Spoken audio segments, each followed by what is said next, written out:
Caroline Hyde. This is Bloomberg Technology. Coming up, the fallout continues in Google's ad controversy. Are changes at YouTube enough to keep competitors from chipping away at its massive digital ad sales? Plus, 23andMe clears a major regulatory hurdle. Our exclusive interview with CEO Anna Wojcicki on the future of the genetic testing market. And Samsung investors shrug off scandals to report higher than expected prelim earnings. Could the South Korean giant be bouncing back? First to our lead. Google continues to fight back from its ad controversy. YouTube will now require video channels on its site to reach 10,000 total views before pairing videos with advertisers, raising the bar for those posting on the site. But is it enough after advertisers have found their ads running next to offensive and extremist content? Or are competitors already jumping in to grab a larger share of the massive digital advertising market from Google? Joining us with more is Jitendra Warrell, his senior research analyst at Bloomberg Intelligence, and Bob O'Donnell, president of Technalysis, who is our guest host for the hour. Gentlemen, great way to be kicking off this show, because Google's pain, Jitendra, potentially someone else's gain. I really want to get an idea of who potentially could be eating away at what is a dominant force that Google has. You've run a lot of analysis on this. Well, first of all, it's important to understand this measurement problem, this classification problem of user-generated content, which is continuously evolving. It doesn't have a one-time fix. You know, this is an evolving problem which will have an evolving platform. And it's not just related to YouTube or Google, for that matter. It's an industry-wide issue. It started with YouTube, and obviously we had some escalation leading up to the event. We had the fake news concerns. We had Facebook reporting their metrics correctly and things like that. So this measurement issue in general, it's basically making advertisers sort of think again as to like, okay, do we need an intermediary here to look at the metrics that these companies are self-vetting? How do we make sure the ROI that we think we are getting is the one we are getting, and things like that? So they're pausing, and what I feel is like it's a near-term issue, but it's not a one-time fix, really. This is an evolving problem. As the content evolves, these solutions will have to evolve. But who wins? Who wins? Does Amazon get a little bit of market share? They've only got, what, according to your analysis, 1.8% of the digital ad market here in the US. Could it get any more? So categorically, TV for the near term, because they can show the ROIs there. You have publishers, content publishers that have more control over their content. You have measurement companies, the intermediaries that will work with likes of Google and Facebook to sort of vet their metrics.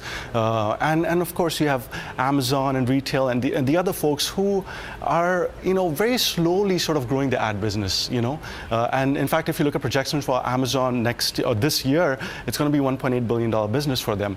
And the retail market is pretty big for advertising. So it's essentially the battle is like who can provide better ROI, who can provide better measurement, and who can provide more transparency. If they can, longer term, they have a business that they can longer term target. And it's something that Sir Martin Sorrell, WPP, has been calling for years. And Bob, I want to get your sense on the rest of the industry. I mean, this is something clearly that YouTube and Google have to tackle forefront. But is this going to cause bigger, wider changes even than the changes we're seeing thus far? I'm sure eventually it will. I mean, I do think this is an important first step, because by getting to the 10,000 level, for example, specifically on YouTube, you're at least, kind of raising yourself above the noise. At the same time, what's interesting, if we think about who has some opportunities moving forward, in a world where we have all kinds of very specific information, theoretically, there's an opportunity for a bunch of smaller players who are well targeted at particular audiences to do reasonably well. So I think that could be an interesting development.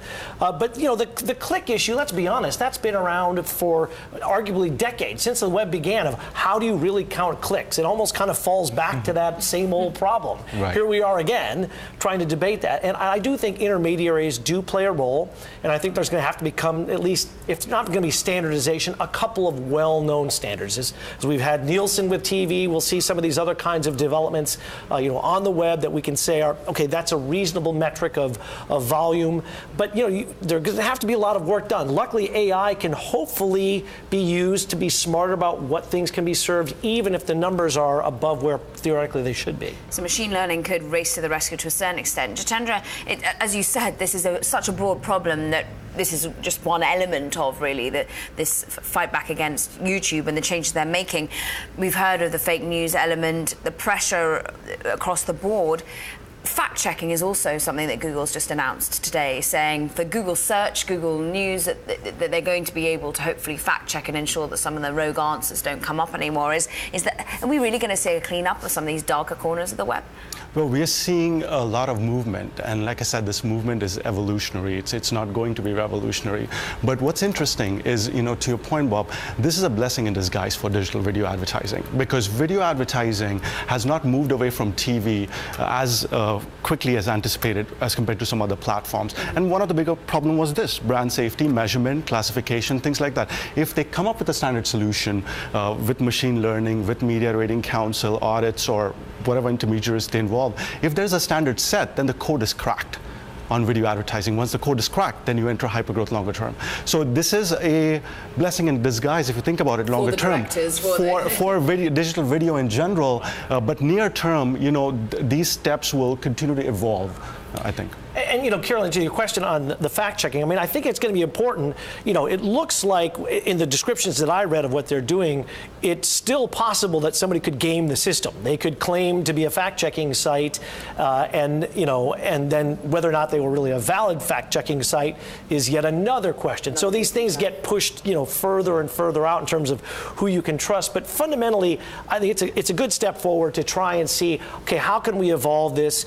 People are no longer simply going to be able to blatantly rely on what it is that they've seen, and there'll be a little more checks and balances in place. Great conversation to start off this particular show. Jitendra Warrell, Bloomberg Intelligence, great to have you on the show as ever. Bob O'Donnell, President of Technalysis, you're going to be sticking with me. Now, a story we are watching. TaskRabbit is said to be exploring a sale after it's received interest from potential buyers. Now, that's according to a report from Recode. The company has raised $38 million from VC firms like Lightspeed Ventures and Founders Fund. TaskRabbit is one of the best-known startups in the so-called gig economy that links freelance workers with jobs. Now, coming up, an exclusive conversation with one of the most well-known genetic testing startups, 23andMe's CEO Anne Wojcicki, on the company's big win from the FDA. That's next, and this is Bloomberg.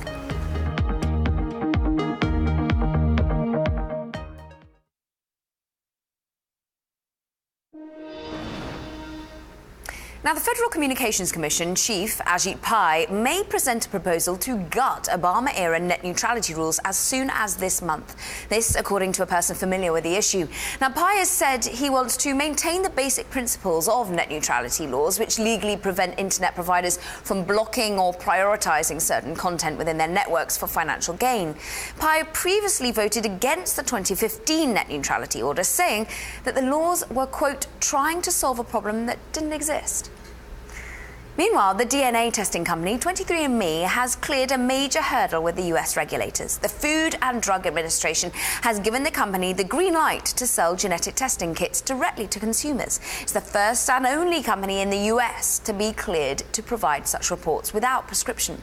In a turnaround for the FDA, which previously imposed a moratorium on these types of home testing kits, while the UK and Canada embraced it. Earlier, I spoke with 23andMe CEO Anne Wojcicki in an exclusive interview. I started by asking about the requirements the company had to meet to earn this approval. The FDA wanted us to prove 2 points. So one, to make sure that the data is accurate, so that if I tell you a certain result, that we know that the quality, that result is reproducible, that actually is in fact that result. The second thing that we really had to go and prove is the comprehension, and go around the country, prove that all different education levels could understand this data. And I think it's one of the things that's core to 23andMe is we really have this belief that anyone could be a scientist, anyone can learn about themselves, and that science is within the reach of anyone. And so we designed the product and the experience specifically so that anyone of any education level can understand this information. And it's 10 conditions that have been granted thus far, including Alzheimer's, Parkinson's. How did you select these particular conditions to run with first, and will you be adding to them? We will definitely be adding to them, and that's part of the whole process and the experience of 23andMe is that we want to keep consumers up to date as more genetic discoveries are happening. We focused originally on Parkinson's and Alzheimer's because those are two of the most commonly requested reports that our customers want. And I think one thing that people don't fully realize is that the medical system doesn't have those, because you could, talk about whether or not you can do anything. Is there a clinical intervention with Alzheimer's? But what we found is that consumers actually really want this information because they might be making a lifestyle change. They want to be empowered with this information. And they've been seeking information for other things prior to this. Not since 2013, they've been able to find out ancestry history. In fact, perhaps certain caffeinated beverages they might react to in a certain different way, and also notably what their children might be inheriting. If you've already done a 23andMe test, can you automatically find out what your reliability is in terms of the 10 conditions you're now adding? Yeah, so if for customers who are on an existing FDA-cleared platform, so that means if they've gotten in the last few years, they will get these reports. For customers who are on a pre-existing platform, they might have actually had the old experience, or will enable in some capacity some way for them to upgrade to it. But for people, for instance, who bought a year ago, they will get these reports. And you're giving education, you're making everyone a scientist, as you say, but what then how empowered are they to use that information? Are we expecting people to run off to their doctors because they have certain significant more exposure to these sort of genetic conditions? Or can they embrace it, use it, go to their insurers and show that actually they're far perhaps safer than many had anticipated? I think one thing that people don't fully understand, there's a lot of aspects of healthcare, especially in the prevention world, that don't necessarily tap into what we see as the traditional healthcare system. So more what we find is that people find out that they're at risk for something and they want to make lifestyle changes. So they might want to start exercising more, they might want to change their diet, they want to almost have sort of a coach of sorts. So what we found, and we actually did these studies in the UK, where we found that people aren't running to their physicians to ask more questions, that some of them actually do bring it up on their next scheduled physician appointment, but it's not necessarily generating more visits for physicians. But people do want to make lifestyle changes, and I think that's where there is a real opportunity. You know, when I think big picture about 23andMe, we want to embrace a consumer healthcare movement, where consumers are actually thinking about their healthcare not, you know, episodically when they go to the doctor, but they're thinking about every day. What am I eating? Am I exercising? What am I doing? What are the choices I'm making? And I think that's where more and more, as we think about the retail world and your daily experience and other online consumer-focused companies, those groups are going to help people make some of the behavior changes that we know customers actually want to make. They want the coaching. Is 23andMe going to be providing the coaching as well? I don't think we're not providing it. We provide links to individuals. I think what we see, our expertise is genetics and making it really clear for individuals the information and the risks that they have. We want to partner and we want to enable all kinds of other companies then to help customers take it to the next level and to execute in that way. And what about also the reach of your own business and where you take it next? Because you've in fact been using the data, and this is a key question, what the privacy angle is of all of 23andMe. That's something that always comes springing to mind for many of the users. Can you confirm how the data is used and actually what the data might do to help push forward research into certain diseases? Right. So data privacy has always been first to us. We've always defined privacy based on customer choice. So if you want to share your data with no one, you share it with no one. 23andMe will never share individual level data without customers' explicit consent. So privacy is a huge priority for us. That said, what we have found, people with a specific disease often want us to do research and to partner to do research with other companies. So it's a matter of choice. People have the ability to opt into that. We have a consent form, and over 80% of our customers, 85% of our customers are actually opting into that research.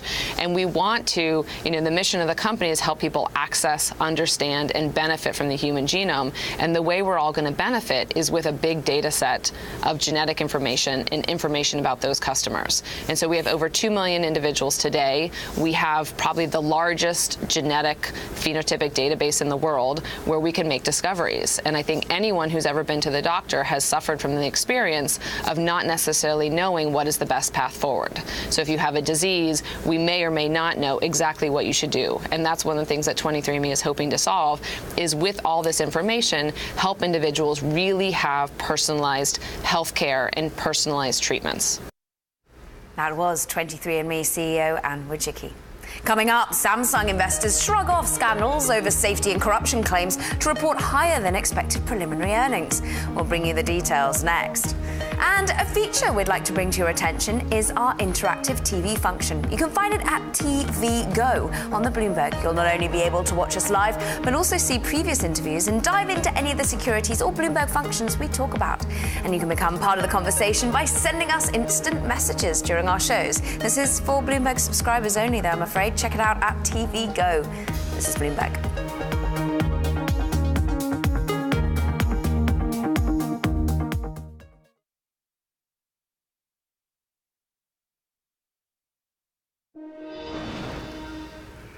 Now, despite a handful of serious scandals, Samsung has posted its best operating profit in almost 4 years.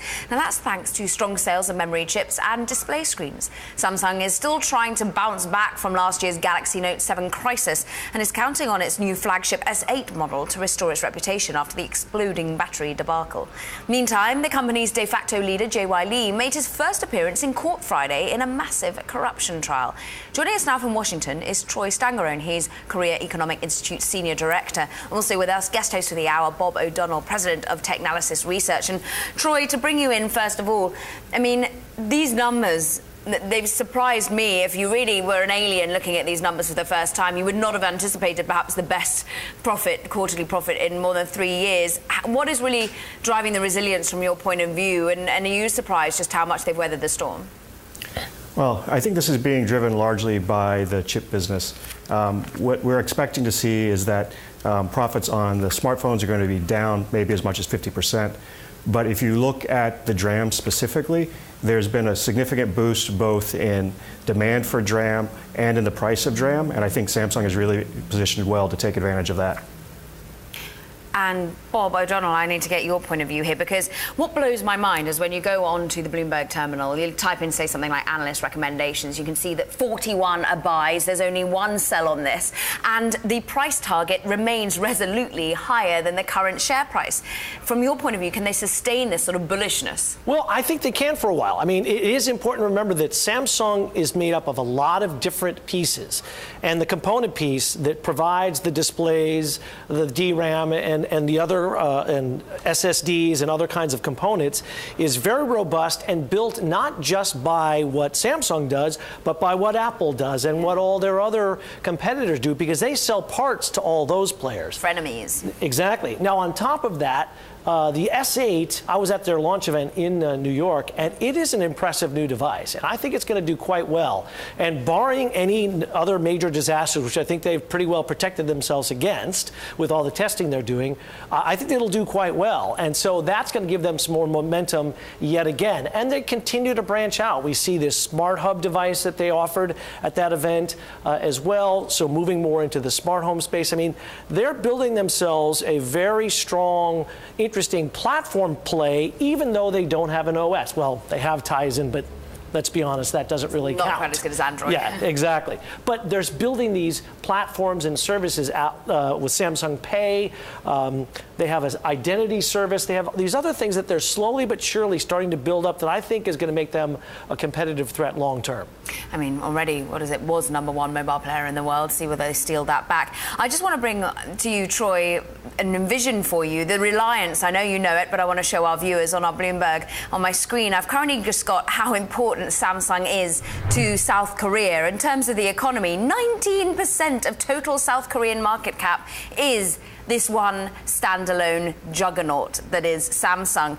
And I want to get on to the other debacle that we mentioned, and that being, of course, the political scandal that is engulfing the company. JY Lee, the de facto leader, in court today. It was Friday. What are you seeing? What is South Korea seeing, and what are the steps that we should look out for as to whether he could really be prosecuted for this and what it meant for the company? Well, I think, as we expected, E.J. Young came in today and he said that he was not guilty of the charges presented before him. This has been Samsung's case the whole time going forward, that they were in essence extorted by Chae-Soon-sil and by extension Park Geun-hye, but that they did not take and seek a bribe to take and push forward the earlier merger between Chil Industries and Samsung ST.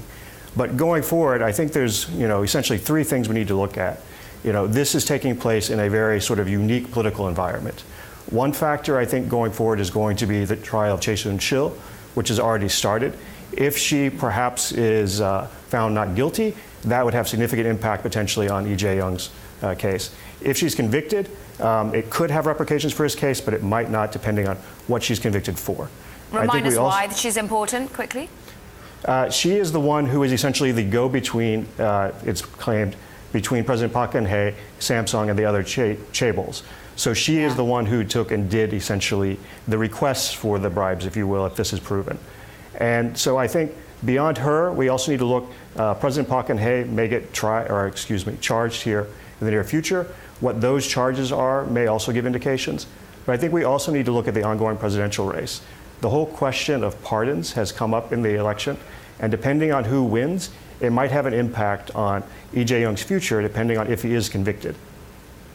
And lastly, Bob, when you're looking at Samsung, do you look at it as a part-by-part company of this conglomerate? Do you worry about the political corruption scandal engulfing it? Does it not affect the company? Because none of the analysts seem to be caring. Yeah, no, I mean, you do look at all the components, and I think that there's plenty of opportunity. My bigger fear, to be honest with you, is what happens with North Korea. That is the bigger factor because of the influence it would have on South Korea and Samsung in particular. Fascinating. Just to add that political element to the equation as well. As ever, Bob O'Donnell, brilliant you're sticking with me for the hour. And Troy Stangerone, wonderful to have you joining us as ever from Korea Economic Institute, Senior Director, live from Washington with us. Now coming up, the court saga, another one, well this time between Alphabet's Waymo and Uber, rages on as both sides step up their arguments. We'll discuss next. This is Bloomberg.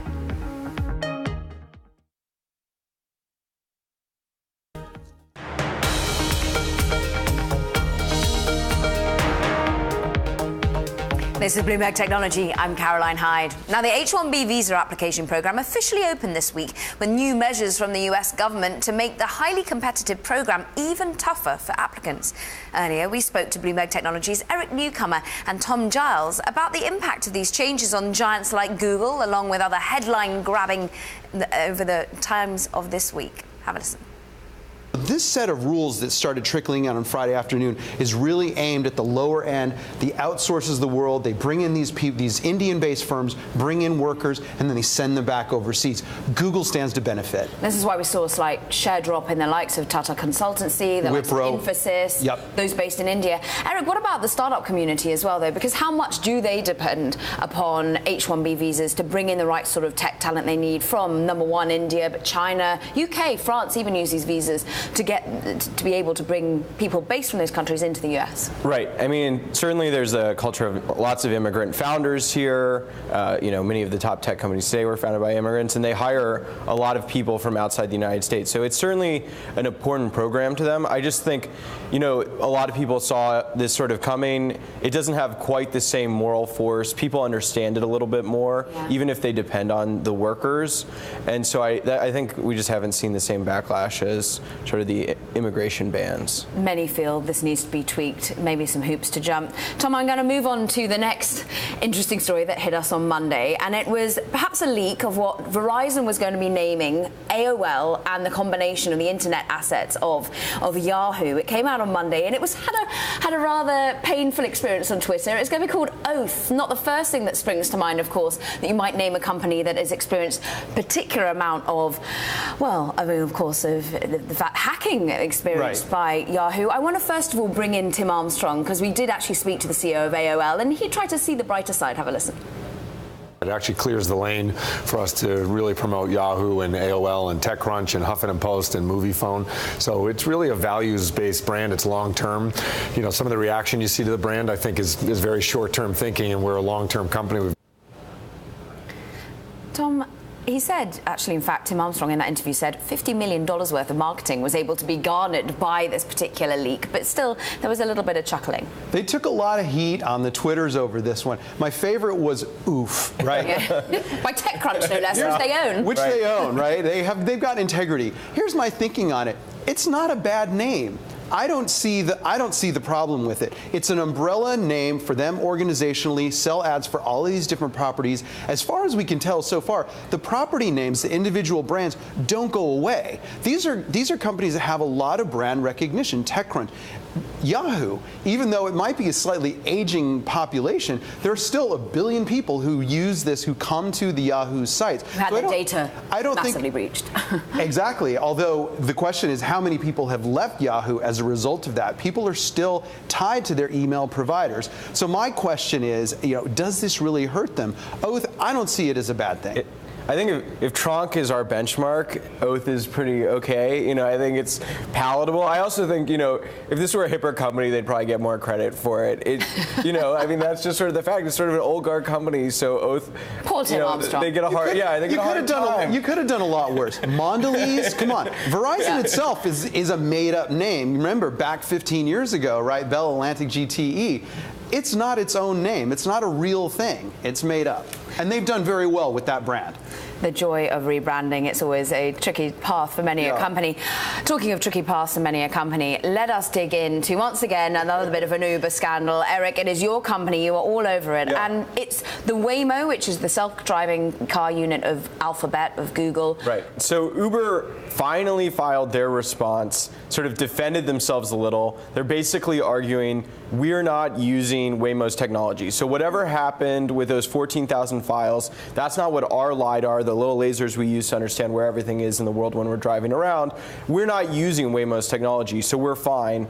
We shouldn't get what's called a preliminary injunction against us. So basically right now they're fighting over whether the court will sort of snap its fingers and say, Uber, you need to stop operating right away because it looks really, really bad for you. That was Bloomberg News Executive Editor of Technology, Tom Giles, and Bloomberg Technology Startups reporter Eric Newcomer. Now, another big court case this week. Twitter withdraws its lawsuit against the US government just one day after filing it. The suit was intended to block a summons to identify anonymous Twitter users who had been critical of President Trump. Joining us now is Bloomberg Technology's Sarah Fryer, who covers the company, and of course our guest host for the hour, Bob O'Donnell from Technalysis. Sarah, I mean, great reporting throughout. And is it possible to call this a victory of sorts for Twitter? This is absolutely a victory for Twitter. When I first saw the headline, I thought, oh my God, they already withdrew their suit, but they withdrew it because the government stopped asking for that information, which means they scared the government away in this sense, and the government knew that they did not have a case to really get this from Twitter. However, talk to us about some of the background to all of this, because Twitter this time was taking the government head on. Quite fascinating considering how much Donald Trump has helped drive the agenda of Twitter in many ways. But sometimes they cooperate. So Twitter will cooperate in these instances when there's actually a criminal case. Like there was a case a couple weeks ago or a few weeks ago where a user sent an epilepsy-inducing tweet to a journalist, and he actually had a seizure, and it was very dangerous. Twitter gave the government information about that user and that he was arrested. So in those cases, Twitter will help, and they actually provide a transparency report on their website of all the government requests they've gotten around the world and all the times they've actually acted on them. When it comes to free speech matters, though, which is what they considered this case, they are steadfast about not giving information to the government. And in fact, Twitter's actually been shut down in countries at times when they've refused to give information, and they're not afraid to go to court. Bob, it's rather fascinating what it shows that Twitter will do, but also it shows the concerns of Donald Trump and how much they want to shut down any criticism. Indeed, it does. And it does reflect absolutely that this is not a criminal case, right? And so it's a great win for Twitter. Frankly, the first win, let's be honest, they've had in a while in almost anything. So it's good news for them, and it shows that they're willing to stand up to a certain level of what should be acceptable. And I think that's great, and I think they need to do that. That reflects an independence that they need to maintain if they're going to maintain, their view of being this platform where a lot of discussion can occur. Because if they didn't, and given how much Trump has been using Twitter, I think that would reflect rather poorly on them. So I think this was very critical for them to turn this one around. Big win, but shares still down 0.7%. What can you do? Great to have you on, Sarah Fryer, as ever. Wonderful reporting on everything across Twitter. And Bob O'Donnell, President of Technalysis Research, going to be sticking with me. Now, one stock we're also watching for you, Okta, making its public debut Friday. Shares of the enterprise software company popped 39% and has a market cap of just over $2 billion now. Okta is backed by Andreessen Horowitz, Greylock Partners, Khosla Ventures and Sequoia Capital. Now, coming up, Spotify may have an answer for a public market exit that sidesteps the frenzy of such as Okta and, of course, the Snap IPO alike. We'll hear from an investor in the company next. This is Bloomberg.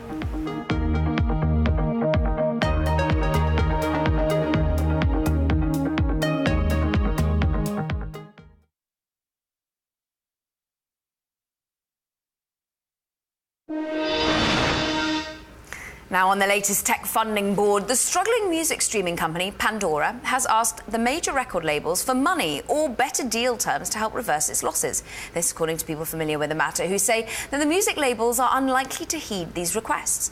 Pandora still generates significant cash from its online radio service, but it's under pressure from activist investor Corvex Management to prove its better days are still ahead as an independent company. Shares slid in Friday trading and remain below the company's 2011 IPO price of $16. Meantime, its rival Spotify made waves this week on reports that it's considering an unusual way to satisfy investors. Spotify is said to be weighing a direct listing rather than a traditional IPO. The process would not involve underwriters and would sidestep much of the price speculation that traditionally precedes the public debut of a tech unicorn, like we saw, of course, with Snap last month.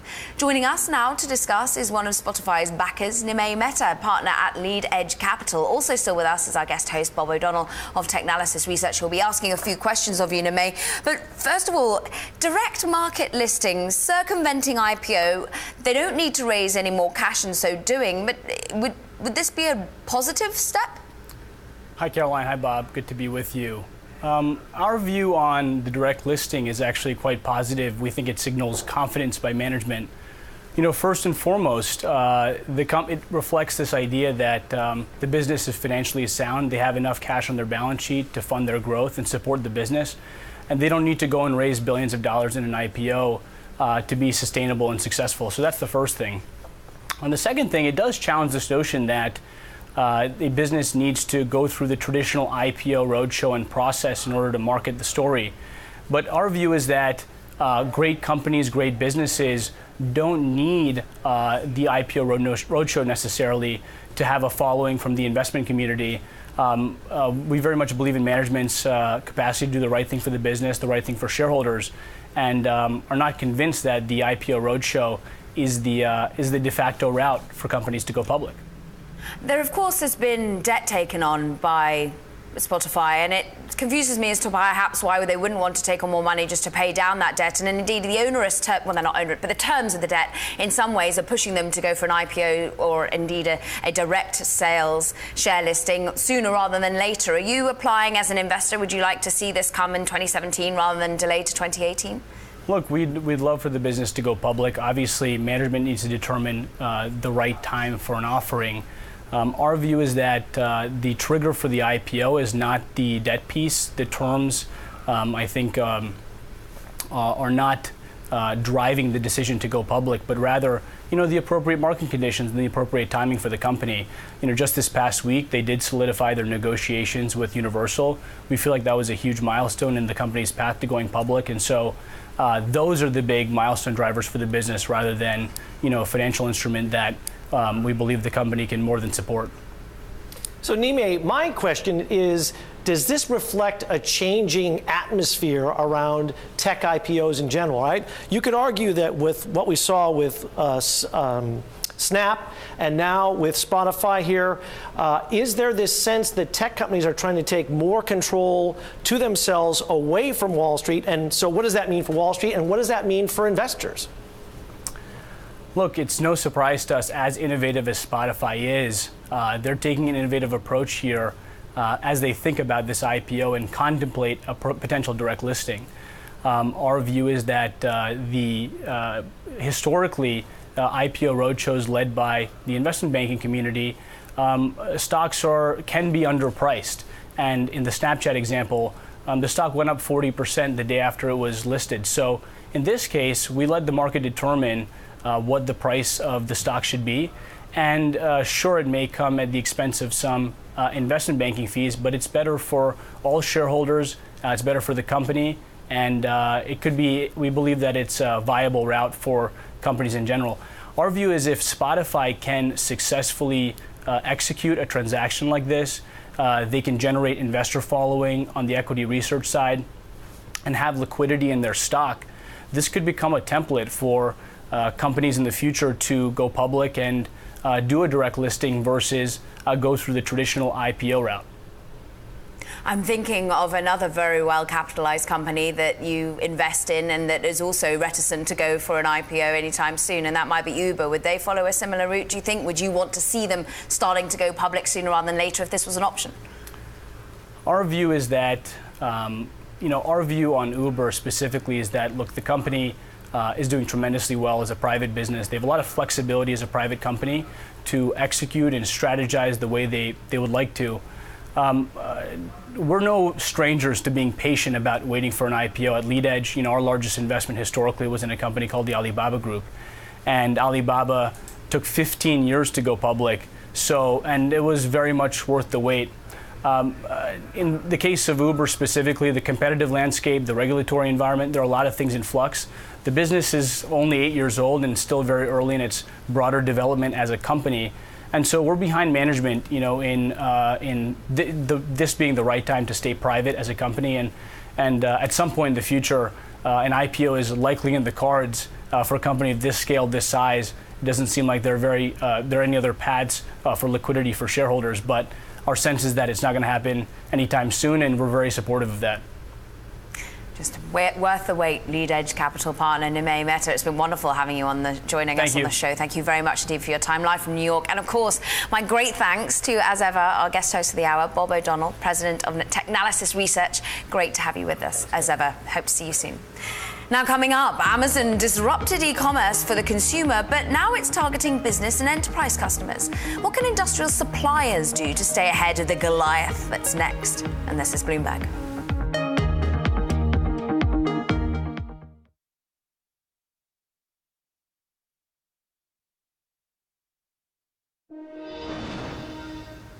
Now, Amazon Business, that's the company's business-to-business supply arm, is set to disrupt the industrial supply chain sector. It collected more than $1 billion in revenue and grew by 20% month over month. Now, that's according to data from Applico.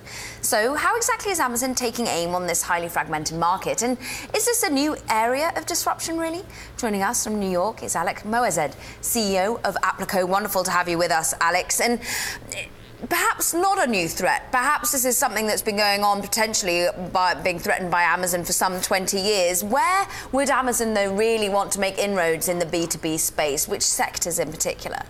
So there were court documents released last fall without them really being a fan of them being released. And they were citing the industrial supply industry, which includes things called MRO, maintenance, repair, and operational products. Those are distributed by companies like Grainger or MSC Direct, which just released their quarterly earnings yesterday morning. Fascinating that you bring up MSC Direct and indeed Grainger. We were speaking with our colleagues in Bloomberg Intelligence, and they were digging into some of these theories, and they're feeling that actually MSC Direct is really a very value-added element. I mean, in particularly the metalworking products. Do you think Amazon has the discipline, the dedication to want to get into that value-added nature, to train up and to hire, to compete, not just on price, but certainly on the value-add, the services sector, whereas maybe they'd rather be in the Grainger part of the equation, where it's more basic products that they could be muscling in on? Yeah, Grainger is definitely more vulnerable than MSC. Yet both companies still have a very large proportion of their revenue that comes from those MRO products that is doing industrial supply. MSC has about 60% of all of their products are sold online through their website, which is an e-commerce site. And where Amazon attacks you first are on what we call your pack and ship products. Those actually tend to have a good amount of margin. A lot of these companies are moving towards more value-add services, as you're talking about. However, Amazon can cause a lot of disruption to a distributor like MSC or Grainger's bottom line by just taking an attack at that pack and ship revenue, also what they call spot buys. For Grainger, that's about 40% of their revenue, and they plan on reducing prices between 15 to 25% on the online prices for their spot buy product segments, which is a pretty considerable impact. So already the price pressure is being put on. Alex, of course, a company such as yours, like Aprico, is rather hoping that the companies as these wake up, smell the coffee, might come to you for helping to build themselves their own marketplaces in reaction to Amazon. So maybe a bit of disruption would help your particular business. But is this generally a negative for a lot of consumers? Certainly, they've loved the disruption that Amazon has brought. What could the economies of scale really bring to the economy at large if Amazon did get into B2B? So in general, there's a huge opportunity for these distribution companies. Amazon is both a marketplace with third-party sellers, but they're also a reseller, which is the same thing as what these distribution companies are. They are resellers. What they need to start doing is embracing this third-party seller marketplace, which is what Amazon has been doing for almost 20 years now. And that business model is called the platform business model. The fun characteristic of that is that those business models have a winner-take-all dynamic, which means there's really only one or two companies that dominate an industry's market share. So in these industries, they're highly fragmented. The marketplace are valued much greater than the linear distribution business model. So the distributors could actually be in a position to drastically increase their market share if they were to look at revising their business model structure and embracing that marketplace model, letting third-party sellers sell alongside them on their website. We'll see how quickly that disruption comes, or indeed how quickly these companies respond. Alex Moazed, CEO of Aprico, wonderful to have you live with us. Thank you very much indeed. Now that does it for this edition of Bloomberg Technology. On Monday's show, we'll be speaking with MySpace co-founder Chris DeWolf about his latest venture in mobile gaming. This is Bloomberg.